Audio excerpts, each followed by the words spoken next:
सप्रेम साहेब बंदगी। महंत धनीदास साहब के चरणों में चरण बंदगी, सतगुरु कबीर साहब के चरणों में चरण बंदगी। नेवादा आश्रम की जय। सभी को सप्रेम साहेब बंदगी। सतगुरु कबीर साहब के वाणियों में सदा ही यही बताया गया है कि बिना गुरु किए और बिना भक्ति किए आप इस संसार में से जीव को मुक्ति नहीं मिली। सतगुरु कबीर साहब कहते हैं कि रात गंवाई सोई के दिवस गंवायो खाए, हीरा जन्म अमोल था कौड़ी बदले जाए। क्योंकि सतगुरु कबीर साहब कहते हैं, हे मनुष्य, तुमने तो यह जीवन व्यर्थ ही गवा दिया। रात जो थी वह तुमने सोने में बिता दी, चली गई। दिन का तुमने जो खाकर और इधर उधर में बिता दिया। हीरे जैसा इस जन्म को, इस संसार में आकर मूल्यवान चीज को बर्बाद कर दिया और कौड़ियों के भाव में इसे खत्म कर दिया। भक्तों, सज्जनों, कथा प्रेमियों, भक्त, भजन एक ऐसा साधन है, भक्ति एक ऐसा साधन है जिसके सहायता से और जिसकी टिकट से आप उस मंजिल तक पहुंच जाओगे जिसके लिए लाख तपस्या कर भी कुछ गलतियों उसके कारण वहां नहीं पहुंच सके कुछ संत और ऋषि मुनि भी। लेकिन भक्ति का मार्ग इतना सुदृढ़ है, इतना अच्छा है कि आपको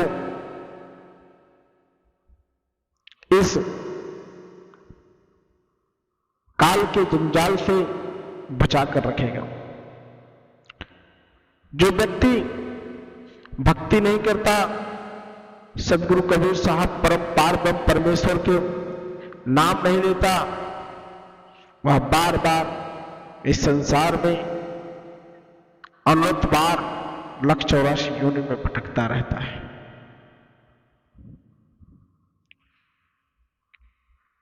सतगुरु कबीर साहब आगे कहते हैं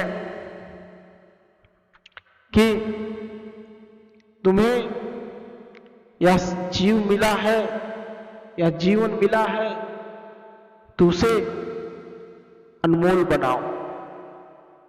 आगे कहते हैं, मल मल धोए शरीर को, धोए ना मन का बैल, नहाए गंगा गोमती रहे बैल के बैल। अपने शरीर को तुम बहुत अच्छी तरीके से साफ करते हो, लेकिन मन के अंदर के मैल को और मन के अंदर के मैल को साफ नहीं करते, उसकी सफाई नहीं करते और अपने तन को गंगा गोमती नदी में नहाकर खुद को पवित्र मानते हो। लेकिन वह व्यक्ति मूर्ख ही रह जाता है, उसे उसका पाप कभी खत्म नहीं होता।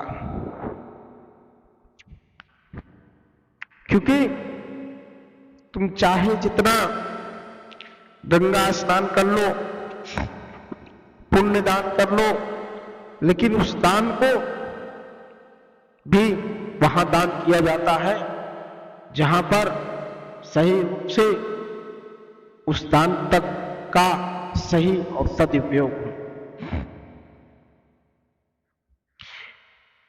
तुम्हारे द्वारा दिए गए दान का अगर दुरुपयोग होता है तो वह भी तुम्हें फलित नहीं होता है। तुमको सदा ही यह ध्यान रखना चाहिए कि हम किसकी भक्ति कर रहे हैं और इसका परिणाम क्या होगा। क्योंकि सदगुरु कबीर साहब ने आगे भी यह कहा है, जो गया सो अंत भय, फूल्या सो कुल को मिलाए, जो चिलिया सो ढही पड़े, जो आया सो जाए। जो उगा है, जैसे कोई बीज बोते हो, पौधा तैयार होता है तो वहां कटता भी है, खराब भी होता है, उसकी अवधि होती है, खत्म भी हो जाता है। और जो फूल को देखते हो, जब उसमें फूल आता है तो क्या कुमिला के मतलब सूख जाता है? क्या वैसे बना रहता है? नहीं, वह भी सूख जाता है। जिस दीवार की चुनाई हुई रहती है, मकान बना रहता है, वहां एक दिन जरूर गिरता है, उसका निश्चित ही पतन होना है और जो आया है वह जाएगा। वह इस धरती पर अमर नहीं है कि वह आजीवन इस धरती पर रहेगा। इसलिए अपने कर्म को सुदृढ़ बनाए और सतगुरु के चरणों में अपना ध्यान दें। उनको ध्यान करके ही मुक्ति मिल सकती है और उनको ध्यान करके ही आपको सुख प्राप्त हो सकता है। अन्यथा आप जीवन भर ऐसे भटकते रहेंगे, आपको कोई भी सुख वैभव नहीं मिलेगा और आप ऐसे ही तमाम प्रपंचों में फंसे रहेंगे।